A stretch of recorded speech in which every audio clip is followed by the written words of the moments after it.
तो राहू द्या, जो जात नाही तोच करा.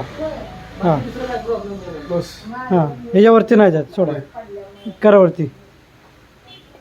ह्याच्यावर हात जात नाही, रगड लागते, दुखतोय. दुखतोय. बरं, मागं वगैरे इकडं तिकडं हात. हे असं मागे जाते की असं, हं. हे असं वर इथपर्यंत जाते. हां हे इकडे असं धरून शिनी वर जाते की बघा असं. काय दुखायला लागला आता. वर गेला का ना की दुखणं झालं आता दुखून झालंय. खाली सोडता, खाली सोडा बघू. खाली सोडताना बघायची येते खाली, हे बघा असं.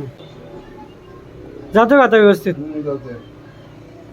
मी कधीपासून जात नव्हता आतवरती. झालं की 1.5 महिने झाला की. मग ह्यासाठी ट्रीटमेंट केलं का? ट्रीटमेंट ते करायला गेलो होतो. करायला मग औषध गोळ्या, औषध गोळ्या तरी पण मग होत नव्हता. नाही. आता हे आपला दुसरा मसाज असेल ना? दुसरा महिना मागे घ्या, असा तिरका करावरती, असा असा. हां फिरवा.